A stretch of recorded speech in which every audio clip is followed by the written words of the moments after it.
السلام علیکم، میں ہوں امتیاز حسین اور آپ میرا چینل دیکھ رہے ہیں امتیاز حسین ڈیری۔ ناظرین، ہم ڈسٹرکٹ سرگودا کے اندر موجود ہیں اور آج ہم اس کے تیسرے حلقے کو کور کریں گے۔ اس کے جو پولیٹیکل انالیسز ہیں وہ میں آپ کے سامنے رکھوں گا۔ اگر ہم اس کے حلقہ نمبر کی بات کریں تو جو 2023 کا حلقہ نمبر ہے اس کا وہ ہے NA 84، اور 2018 کے الیکشن کی اگر ہم بات کریں تو جو اس کا پرانا حلقہ نمبر تھا وہ تھا NA 90۔ تو یہ سرگودا کا تیسرا حلقہ تھا جہاں سے پاکستان مسلم لیگ نواز جو ہے وہ جیتنے میں کامیاب ہوئی تھی۔ میں نے اپنے پہلے دونوں ویلاگ کے اندر بھی بتایا کہ سرگودا کے اندر بھی جو پاکستان مسلم لیگ نواز کے جو امیدوار تھے 2018 کے اندر موسٹلی جو ہے وہ جیتنے میں یہاں پہ کامیاب ہوئے گئے تھے۔ حالانکہ اس ٹائم جو پاکستان تحریک انصاف کی مقبولیت تھی وہ عروج کے اوپر تھی۔ تو یہاں پہ جو پاکستان مسلم لیگ نواز کے جیتنے والے امیدوار تھے وہ تھے چودھری حامد حمید صاحب۔ انہوں نے یہاں سے تقریباً 93,000 کے قریب جو ہے ووٹ لیے تھے اور وہ یہاں سے جیتنے میں کامیاب ہوئے تھے۔ ان کا جو مقابلہ تھا وہ پاکستان تحریک انصاف کی امیدوار ڈاکٹر نادیہ عزیز کے ساتھ تھا۔ انہوں نے یہاں پہ جو چودھری حامد حمید صاحب ہیں ان کا بڑا سخت مقابلہ کیا اور وہ یہاں سے جو ہے انہوں نے ووٹ جو یہاں سے لیے وہ تھے 85,000 کے قریب۔ تو 7-8 ہزار کی جو لیڈ سے جو ہے وہ پاکستان مسلم لیگ نواز کے جو امیدوار تھے وہ یہاں سے جیتنے میں کامیاب ہوئے تھے۔ تو اگر ہم یہاں پہ تیسرے جو امیدوار ہیں اس کی بات کریں تو وہ بھی ایک فیمس پرسنالٹی تھیں، ایک فیمس جو ہے وہ شخصیت تھیں۔ پاکستان پیپلز پارٹی کے امیدوار تھے، سابق وفاقی وزیر تھے تسلیم احمد قریشی صاحب۔ انہوں نے یہاں سے جو ہے وہ الیکشن میں حصہ لیا تھا، لیکن وہ یہاں سے صرف 21,000 جو ہے وہ ووٹ یہاں سے لے سکے تھے۔ تو جو کلوز مقابلہ یہاں پہ رہا تھا وہ پاکستان مسلم لیگ نواز اور پاکستان تحریک انصاف کے درمیان رہا تھا۔ ناظرین، اگر ہم اس حلقے کی بات کریں تو اس کا جو حلقہ زیادہ تر جن ایریاز کے اوپر مشتمل ہے وہ سرگودا شہر کے جو ایریاز ہیں اس کے اوپر مشتمل ہے۔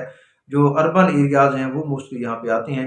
تو پچھلے ویلاگ کے اندر بھی میں بتا چکا ہوں کہ یہاں پہ جو پاکستان تحریک انصاف کا ووٹ بینک ہے وہ بہت زیادہ ہے۔ لیکن اب 2024 کے الیکشن کی اگر ہم بات کریں یہاں پہ تو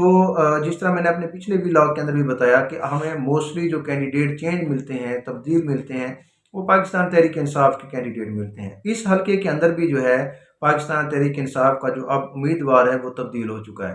2018 کے اندر یہاں سے ڈاکٹر نادیہ عزیز نے جو ہے وہ PTI کے ٹکٹ کے اوپر الیکشن میں حصہ لیا تھا اور 85,000 جو ہے ووٹ لیے تھے۔ اگر میں ڈاکٹر نادیہ عزیز کی بات کروں تو یہ پہلے MPA رہ چکی ہیں اور یہ پہلے پاکستان مسلم لیگ نواز کے اندر بھی جو ہے یہ رہ چکی ہیں، لیکن اب انہوں نے جو پاکستان تحریک انصاف ہے وہ چھوڑ دی ہے اور اس دفعہ انہوں نے یہ فیصلہ کیا ہے کہ وہ الیکشن میں تو حصہ ضرور لیں گی۔ پہلے تو یہ بھی سننے میں آ رہا تھا کہ انہوں نے سیاست سے بھی جو ہے وہ کنارہ کشی اختیار کر لی ہے، لیکن بہرحال انہوں نے اپنے کاغذات جو ہیں وہ جمع کروا دیے ہیں اور اس دفعہ جو ہے وہ آزاد حیثیت کے اندر الیکشن کے اندر جانے کا ارادہ رکھتی ہیں۔ تو یہاں پہ اس دفعہ جو اب ڈاکٹر نادیہ عزیز ہیں وہ آزاد حیثیت سے نیشنل اسمبلی کا الیکشن لڑ رہی ہیں۔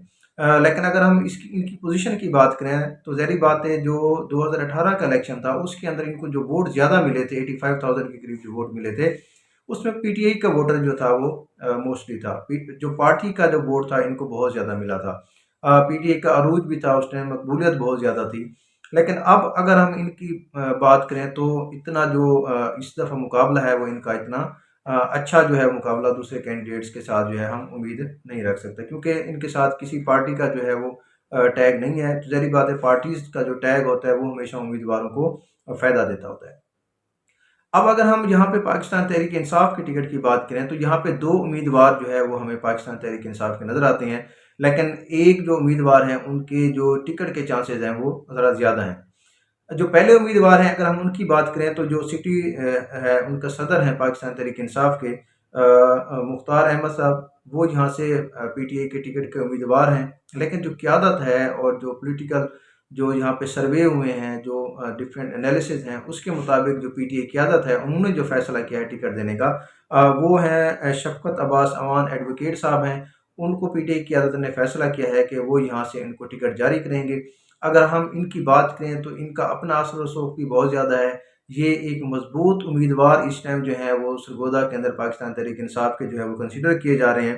اور اگر ہم ان کی سیاست کی بات کریں تو جو پاکستان تحریک انصاف کا دور حکومت تھا اس کے اندر بھی یہ کافی ایکٹیو نظر آئے تھے اور کافی انہوں نے کام بھی کروایا، کافی جو ہے وہ حلقے کی عوام کے ساتھ ان کا اٹھنا بیٹھنا میل جول جو تھا وہ بھی کافی سارا رہا ہے۔ تو اس دفعہ جو پاکستان تحریک انصاف کی قیادت ہے انہوں نے اب فیصلہ کیا ہے کہ جو یہاں پہ جو این اے کا ٹکٹ ہے وہ یہاں پہ شفقت عباس عوان کو دیا جائے گا۔ اگر پی ٹی آئی جو ہے وہ ان کو ٹکٹ جاری کرتی ہے تو ان کا مقابلہ جو ہے وہ پاکستان مسلم لیگ نواز کے امیدوار کے ساتھ ہوگا۔ چودھری حامد حمید جو ہیں اس دفعہ دوبارہ جو ہے وہ پاکستان مسلم لیگ نواز کی ٹکٹ کے امیدوار ہیں، اور تقریباً قیادت نے جو ہے وہ ان کو یہاں پہ گرین سگنل دے دیا ہے کہ وہی جو ہے یہاں سے اس حلقے سے الیکشن کے اندر حصہ لیں گے۔ تو اب مقابلے کی اگر ہم بات کریں تو یہاں پہ جو مقابلہ ہمیں دیکھنے کو ملے گا وہ دوبارہ جو ہے وہ پاکستان تحریک انصاف کے امیدوار کے درمیان اور پاکستان مسلم لیگ نواز کے امیدوار کے درمیان ہمیں دیکھنے کو ملے گا، کیونکہ جو چودھری حامد حمید صاحب ہیں وہ آلریڈی ایم این اے ہیں یہاں پہ پاکستان مسلم لیگ نواز کے 2018 کے اندر الیکشن کے اندر جیتے تھے، تو ان کا یہاں پہ پرانے امیدوار ہیں، ان کا یہاں پہ اچھا خاصا ووٹ بینک ہے، پارٹی کا ووٹ بینک ہے، یہاں پہ ان کا اپنا ووٹ بینک ہے، تو وہ یہاں پہ بھی اسٹرانگ امیدوار ہیں۔ اگر ہم پاکستان تحریک انصاف کی بات کریں تو جن علاقوں کے اندر جو شہری علاقے ہیں وہ حلقے جتنے بھی ہیں یہاں پہ وہاں پہ ہم پاکستان تحریک انصاف کو کسی صورت بھی جو ہے وہ کمزور کنسیڈر نہیں کر سکتے۔ تو ان کا مقابلہ جو ہے آل دو کے جو شفقت عباس امان ہیں وہ ایک نئے امیدوار ہیں، لیکن جو پارٹی کا ظاہری بات ہے ووٹ ہے اس کا امیدوار کو بہت زیادہ فائدہ ہوتا ہے، تو وہ یہاں پہ جو ہے وہ اچھا خاصا ٹف ٹائم دینے کی پوزیشن کے اندر موجود ہیں۔ جہاں تک بات ہے جو ڈاکٹر نادیہ عزیز ہیں ان کی تو وہ آزاد حیثیت کے اندر یہاں پہ الیکشن میں لڑ رہی ہیں، ظاہری بات ہے انہوں نے ایم پی رہ چکی ہیں، ان کا ووٹ بینک ضرور ہوگا، لیکن جو پارٹی کا ان کو کیونکہ ووٹ جو ہے وہ ایج حاصل نہیں ہے تو وہ مقابلہ کریں گی، اچھے خاصے ووٹ لیں گی، لیکن جو کلوز مقابلہ ہے وہ ہمیں پی ایم ایل این اور پی ٹی آئی کے درمیان دیکھنے کو ملے گا۔ جو پاکستان پیپلز پارٹی کے امیدوار ہیں وہ ابھی تک یہاں پہ کوئی کلیئر نہیں ہوئے، ظاہری بات ہے بڑی پارٹی ہے پاکستان پیپلز پارٹی جو ہے، وہ آج کل بلاول صاحب جو ہیں وہ پنجاب کے اندر کافی ایکٹیو بھی ہیں، تو یہاں سے ان کا امیدوار بھی جو ہے وہ اگر آتا ہے تو ظاہری بات ہے وہ بھی یہاں سے اچھے خاصے ووٹ لے گا، کیونکہ 2018 کے الیکشن کی اگر ہم بات کریں تو یہاں سے 21,000 جو ہے انہوں نے ووٹ لیے تھے۔ اب اگر ان کا کوئی امیدوار آتا ہے تو ظاہری بات ہے وہ زیادہ بھی جو ہے وہ یہاں سے جو ہے وہ ووٹ لے سکتا ہے۔ تو اگر آپ لوگ میرے چینل کے اوپر نئے ہیں تو میرے چینل کو سبسکرائب کریں اور میری ویڈیوز کو لائک کریں تاکہ آپ کو میری آنے والی ویڈیوز جو ہیں وہ ملتی رہیں۔